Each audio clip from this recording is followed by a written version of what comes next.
दोस्तों, क्या भूत प्रेत सच में होते हैं?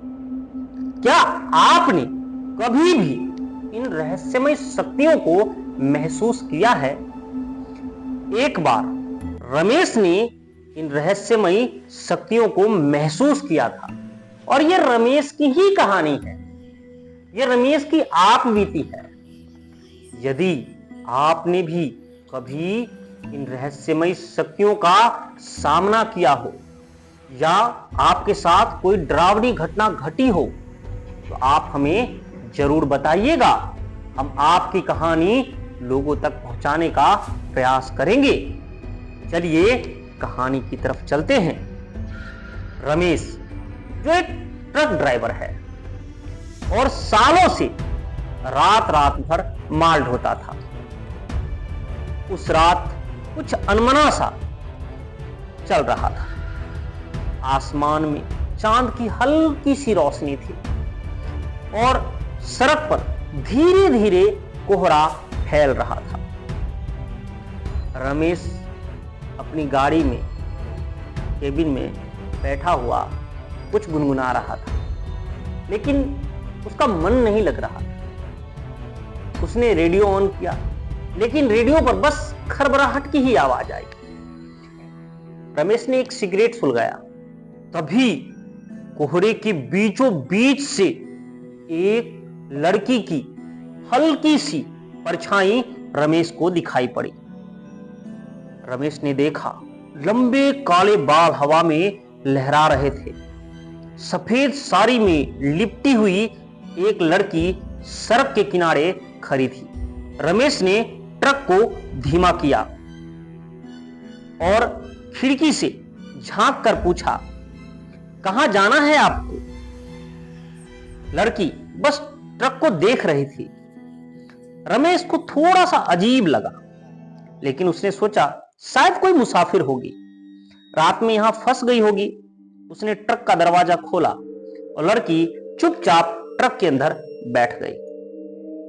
ट्रक फिर आगे चल पड़ा। रमेश ने बात शुरू करने की कोशिश की।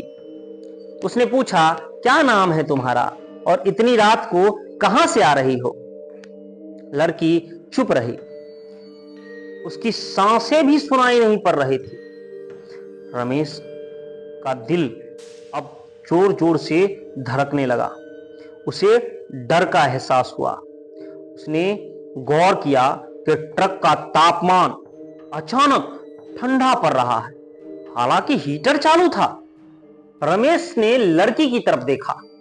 लड़की अब रमेश को घूर रही थी। उसके होठों पर हल्की सी पर डरावनी मुस्कान थी। लड़की ने धीरे से कहा, आपने मुझे पहचान लिया? लड़की की आवाज इतनी डरावनी थी कि रमेश के रीढ़ की हड्डी में सिहरन दौड़ गई। उसने जोर से ब्रेक मारा, लेकिन ट्रक रुकने वाला कहां था। उसने घबराकर लड़की की तरफ देखा, पर अब वो वहां नहीं थी। सीट खाली पड़ा था, लेकिन केबिन में अभी भी ठंड था। तभी पीछे से एक हल्की सी आवाज आई, मैं हमेशा तुम्हारे साथ रहूंगी रमेश। दहशत में रमेश पीछे मुड़कर देखता है, लेकिन वहां कुछ नहीं था। रमेश डरते हुए एक ढाबे के पास अपने ट्रक को रोक देता है और जल्दी से उतरकर ढाबे की तरफ दौड़ता है। सामने ढाबा वाला खड़ा होकर रमेश से पूछता है, इतने हड़बड़ाहट में कहां जा रहे हो? रमेश उसके साथ जो भी घटना घटी उस ढाबे वाले को उसने बताई। ढाबे वाला मुस्कुराकर कहता है, उस सड़क पर तुम गुजर रहे थे, वहां कई वर्ष पहले एक एक्सीडेंट में लड़की की मौत हो गई थी। तब से कभी ना कभी वो किसी ना किसी ट्रक वाले या गाड़ी वाले को दिखती ही रहती है। दोस्तों, ये डरावनी कहानी आपको कैसी लगी हमें जरूर कमेंट कीजिएगा। इसमें कितनी सच्चाई है और कितना झूठ, इसकी पुष्टि हम तो नहीं करते, अगर आपके पास कोई कहानी है तो आप हमें जरूर भेजिए, हम उसे लोगों तक पहुंचाएंगे। तब तक के लिए हमें आज्ञा दीजिए।